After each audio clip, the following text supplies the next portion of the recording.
बिस्मिल्लाहिर्रहमानिर्रहीम। स्टूडेंट्स, आज हमारा लेक्चर नंबर 3 है, प्रॉपर्टीज़ ऑफ रेस्पिरेटरी सरफेस।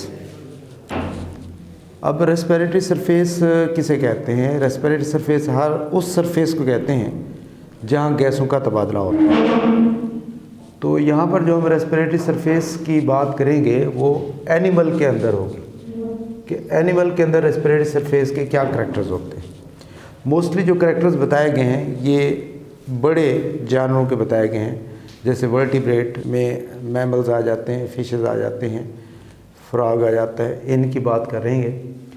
तो रेस्पिरेटरी सरफेस की तारीफ़ ये है। अच्छा, ये रेस्पिरेटरी सरफेस जो है ना, सारे करैक्टर सादा जानदारों पर अप्लाई नहीं होते, क्योंकि जो सादा जानदार हैं उनमें कुछ स्ट्रक्चर्स नहीं होती, क्योंकि वेरी सिंपल होते हैं।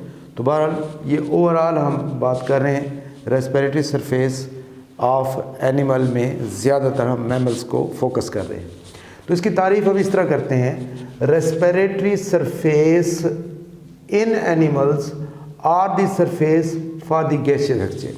मतलब हर वो सरफेस जहाँ गैसों का तबादला हो, ऑक्सीजन दाखिल हो और कार्बन डाइऑक्साइड जो है वो खारिज हो, उस सरफेस को रेस्पिरेटरी सरफेस कहते हैं।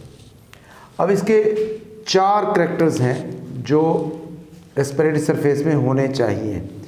पहली बात, large surface and moisture. Respiratory surface का सरफेस एरिया ज़्यादा हो और उसको हर वक्त मॉइस्ट होना चाहिए। अब सरफेस एरिया ज़्यादा होने का मतलब ये है कि मिसाल एक सरफेस है जस्ट इतना और एक सरफेस है ये वाली, ठीक है ना। अब इस सरफेस को मैं अगर कहूँ कि इतनी होती है और ये इतना है, तो गैसों का तबादला एरिया जो है ना यहाँ ज़्यादा है, तो यहाँ पर ज़्यादा होगा और यहाँ पर कम होगा।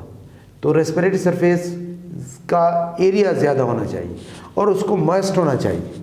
मॉइस्ट होने का मतलब यही होता है क्योंकि गैसें जो होती हैं हमेशा डिफ्यूज़ करती हैं और डिफ्यूज़ हमेशा मॉइस्ट में ही करती हैं, ड्राई सरफेस पर नहीं करती। इसलिए हम कहते हैं कि रेस्पिरेटरी सरफेस जो हो should be large, extremely large, ताकि गैसों का ज़्यादा तबादला हो, और शुड केप्ट मॉइस्ट, और हर वक्त वो मॉइस्ट रहे ताकि इजीली गैसें डिफ्यूज़ कर सकें। और ये बात जो है तमाम जानवरों में होती है, जैसे लंग्स इन और गिल्स में इनका सरफेस एरिया भी ज़्यादा है और ये मॉइस्ट भी रहते हैं। चलें, अगली बात, थिन एपिथीलियम। थिन एपिथीलियम, देखिए गैसों का तबादला कहाँ पे होता है? गैसों का तबादला जो है ना अमूमन इन्वायरमेंट और ब्लड के दरमियान होता है। इन्वायरमेंट और ब्लड, मिसाल मैं कहता हूँ कि ये इन्वायरमेंट है, ठीक है ना, ये इन्वायरमेंट है और ये यहाँ पर जो है ना ब्लड है। तो ब्लड वेसल में ब्लड पाया जाता है, तो दरमियान में एक बॉडी सरफेस है और दूसरा ब्लड कैपिलरीज की बारीक किस्म की तह होती है। तो यहाँ से गैसों ने गुजरना है या यहाँ से गैसों ने गुजरना है, तो इसको थिन होना चाहिए, पतला होना चाहिए, ताकि इजीली गैसें जो है ना डिफ्यूज़ कर सकें। और अमूमन देखा गया है जानवरों में जो एपिथीलियम कहते हैं, उनकी बॉडी सरफेस जो होती है वो आमतौर पर 1 या 2 सेल की मोटाई पर मुश्तमिल होते हैं। तो इस वजह से उनका डिस्टेंस कम होता है, कम होना भी चाहिए ताकि इजीली गैसें डिफ्यूज़ कर सकें। और गैसें हमेशा डिफ्यूज़ करेंगी कहाँ पर? जहाँ पर मॉइस्चर भी मौजूद होगी। तो उसको थिन होना चाहिए, पतला होना चाहिए। और अमूमी तौर पर एपिथीलियम की ये खासियत है। एपिथीलियम का मतलब होता है आउटर लेयर, ठीक है ना। आउटर लेयर जो होती है वो 1 या 2 सेल्स की मोटाई पर मुश्तमिल होती है, जहाँ से इजीली गैसें गुजर सकती हैं। Number 3, ventilation. वेंटिलेशन का मतलब होता है कि जहाँ से गैसें एक्सचेंज हो सके, यानी एक साइड से हवा फ्रेश एयर दाखिल हो और दूसरी हवा साइड से जो ना कार्बन डाइऑक्साइड खारिज हो। तो इस अमल को, इस ऑक्सीजन का आना और कार्बन डाइऑक्साइड का निकलना, इसको वेंटिलेशन कहते हैं। तो वेंटिलेशन की उस वक्त होती है जब ये चीज़ें मौजूद हों, ये खासियत मौजूद है। क्या मतलब, स्टीप ग्रेडियंट हो। स्टीप का मतलब होता है बहुत ज़्यादा, मतलब जहाँ हवा अगर बाहर ज़्यादा है तो बहुत ज़्यादा हो और अंदर कम है तो बहुत कम हो। इस तरह मिकदार का बिल्कुल वाज़ेह फ़र्क होना चाहिए ताकि आसानी के साथ ज़्यादा से कम की तरफ जो है ना गैसें डिफ्यूज़ कर सकें। इसलिए ventilation maintain steep diffusion gradient, यानी इस वेंटिलेशन की वजह से दो सरफेस, दो एरियाज़ के दरमियान स्टीप डिफ्यूजन या ग्रेडियंट का फ़र्क जो होता है वो वाज़ेह रहता है। यहाँ पर अगर सपोज मैं कहता हूँ यहाँ ऑक्सीजन ज़्यादा है तो बहुत ज़्यादा होगी और यहाँ पर कार्बन डाइऑक्साइड ज़्यादा है तो बहुत ज़्यादा होगी, तो जिसकी वजह से ये बहुत ज़्यादा ऑक्सीजन होती है बाहर तो ये इजीली डिफ्यूज़ करेगी, बहुत ज़्यादा कार्बन डाइऑक्साइड इस साइड पर होती है तो इजीली ये बाहर डिफ्यूज़ करेगी। तो इसको कहते हैं स्टीप ग्रेडियंट का फ़र्क। ग्रेडियंट का मतलब होता है मिकदार का फ़र्क। अच्छा, there is a big diffusion of gases at two parts which brings diffusion. जब ये डिफरेंस मेंटेन हो जाता है, यानी एक साइड पर बहुत ज़्यादा ऑक्सीजन हवा मौजूद हो और दूसरे साइड पर बहुत ज़्यादा कार्बन डाइऑक्साइड मौजूद हो, तो इनका जो फ़र्क इतना डिफरेंट होता है तो इस वजह से आसानी के साथ गैसों का तबादला होता है। नंबर 4 जी, कैपिलरी नेटवर्क होना चाहिए। कैपिलरी नेटवर्क ये खासियत जो है ना उन जानवरों की है जिनमें ब्लड सप्लाई होती है। तो जहाँ पर भी गैसों का तबादला होगा, जिसको भी आप रेस्पिरेटरी सरफेस कहेंगे, उस रेस्पिरेटरी सरफेस में लातादाद, हज़ार नहीं मिलियंस की तादाद में कैपिलरीज़ हों और हर कैपिलरीज़ में बहुत बड़ी मिकदार में ब्लड होना चाहिए ताकि वो ऑक्सीजन को ले सकें और कार्बन डाइऑक्साइड को डिफ्यूज़ कर सकें। तो इसलिए कैपिलरी का नेटवर्क होना चाहिए। Respiratory surface should have extensive network of capillaries. जो सरफेस जहाँ से गैसों का तबादला हो रहा है वहाँ पर कैपिलरीज़ का जो मिकदार है, नेटवर्क है, वो बहुत बड़ी तादाद में होना चाहिए ताकि through which blood flow with adequate speed, और उनमें ब्लड का फ्लो भी मुस्तकिल तौर पर जारी हो, तब जो है ना गैसों का तबादला हो सकता है। तो ये एक शार्ट क्वेश्चन है, बहुत इंपॉर्टेंट शार्ट क्वेश्चन है कि write note on the properties of respiratory surface या write the properties of respiratory surface. बाज़ औक़ात तो सिर्फ ये हेडिंग पूछ लेते हैं और बाज़ औक़ात ये पूरा जो है ना आपको लिखना भी होता है। तो आपको फिंगर टिप्स पर याद होना चाहिए, सरफेस एरिया ज़्यादा हो, थिन होना चाहिए, एपिथेलियम की बनी हो वो लेयर। तीसरी बात, वहाँ से वेंटिलेशन हो, और वेंटिलेशन कब मेंटेन होती है, जब स्टीप ग्रेडियंट हो। स्टीप का मतलब होता है बहुत ज़्यादा फ़र्क हो। चौथा पॉइंट ये होता है कि उसमें कैपिलरीज़ का नेटवर्क होना चाहिए। तो इसके बाद हम आते हैं जी रेस्पिरेशन इन हाइड्रा। अब हम बाकायदा एग्जाम्पल को डिस्कस करेंगे। पहले सिंपल एग्जाम्पल लेंगे, फिर उसके बाद कम्प्लेक्स, और आखिरकार हमने इस चैप्टर में ना इंसान के अंदर रेस्पिरेशन को डिस्कस करना है।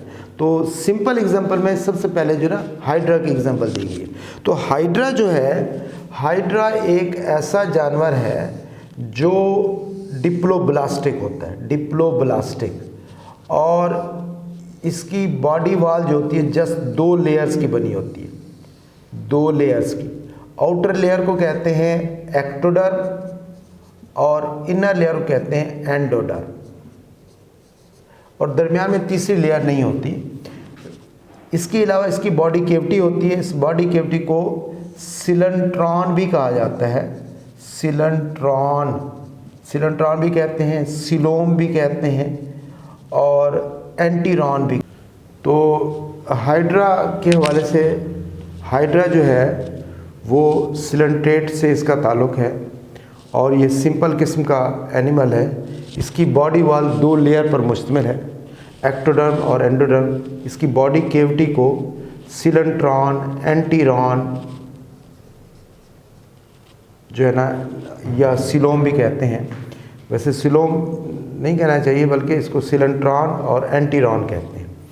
और इसके अंदर सिंपल वे से जो है ना रेस्पिरेटरी सरफेस होती है, रेस्पिरेशन होती है, यानी इसके अंदर कोई रेस्पिरेटरी आर्गन नहीं है। लेकिन रेस्पिरेशन का अमल होता है यूज़ ऑफ ऑक्सीजन, ऑक्सीजन को ये इस्तेमाल करते हैं, कार्बन डाइऑक्साइड को रिमूव करते हैं।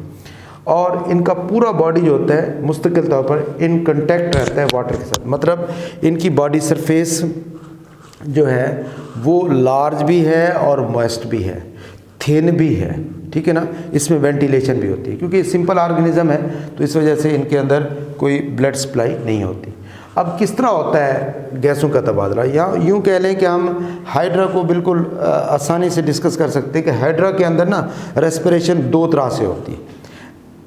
एक एक्सटर्नल टाइप रेस्पिरेशन होती है, एक इंटरनल टाइप। एक्सटर्नल का मतलब होता है कि ये चूँकि पानी में रहते हैं और बाहर जो है ना ऑक्सीजन की मिकदार पानी में डिज़ॉल्व फॉर्म में ज़्यादा होती है, तो यहाँ से ऑक्सीजन डिफ्यूज़ करके इसके एक्टोडर्म, मिज़ाग्लिया, एंडोडर्म के सेल तक पहुँचते हैं।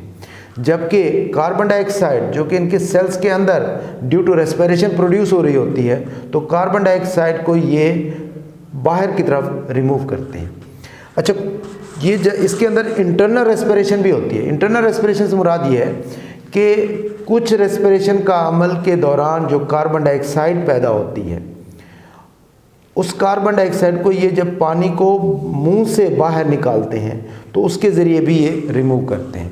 इसी तरह पानी जो इनके बॉडी के मतलब बॉडी कैविटी के अंदर दाखिल हो रहा होता है, उसमें जो डिज़ॉल्व ऑक्सीजन होती है वो भी इन मुंह के ज़रिए दाखिल करते हैं और उसको ये अपने बॉडी कैविटी के अंदर जो ना इंटरनल लाइनिंग यानी एंडोडर्म के अंदर डिफ्यूज़ करते हैं और इस तरह डिफ्यूजन के थ्रू तमाम बॉडी के अंदर ऑक्सीजन पहुंचती है। मतलब दो तरीक़ों से इनमें रेस्पिरेशन पॉसिबल है, हो रही होती है।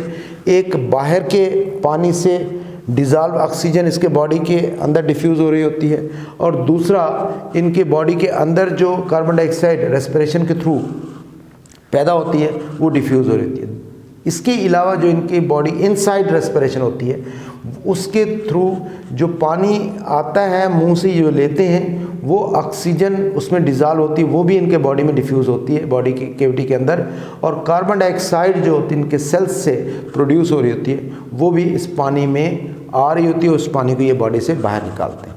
इसके अलावा ये जो है ना नाइट्रोजनस वेस्ट भी अपने अंदर पैदा करते हैं। चूँकि ये एक्वाटिक एनिमल है, एक्वाटिक एनिमल होने की वजह से इनमें जो वेस्ट होता है वो अमोनिया पैदा होता है, और अमोनिया को ये फिर जो है ना इसी अंदाज से डिफ्यूजन के थ्रू बॉडी से रिमूव करते हैं। चलें जी, अब आते हैं हम इससे थोड़ा सा कम्प्लेक्स एनिमल जिसको हम कहते हैं अर्थवर्म। तो अर्थवर्म अगरचे इससे कम्प्लेक्स है, इसलिए कहा है कि more complex than hydra, hydra से कम्प्लेक्स है, लेकिन अर्थवर्म के अंदर कोई बाकायदा रेस्पिरेटरी ऑर्गन नहीं होता, yet no respiratory organ in the earthworm. अब ये रेस्पिरेशन कैसे करते हैं? They exchange their gases through skin, skin से रेस्पिरेशन करते हैं। अच्छा, इसको समझने से पहले आप इसकी फिगर देख लें तो फिगर से आपको अंदाज़ा हो जाएगा। ये मैंने एक अर्थवर्म ड्रा किया है। अर्थवर्म का बॉडी जो है ना वो सेगमेंटेड होता है, सेगमेंटेड। तो एक सेगमेंट हमने ले लिया है, उस सेगमेंट को हमने देखा है, ये उसकी बॉडी वॉल है, ये वाली, ये क्यूटिकल कहलाती है, इसको कहते हैं क्यूटिकल। क्यूटिकल जो है ना ये एक क्यूटिन की बनी हुई तय होती है। इसका बुनियादी मकसद ये होता है कि इवापोरेशन को रोकना। अच्छा, ये जो है ना ये वाली जो ब्लैक आपको नज़र आ रहे होंगे, ये उसकी एपिडर्मिस है, समझ लें उसकी बॉडी वॉल है, बॉडी वॉल, ये बॉडी वॉल है। और उसके नीचे जो होते हैं ये ग्लैंड्स होते हैं, म्यूकस ग्लैंड्स, म्यूकस ग्लैंड्स।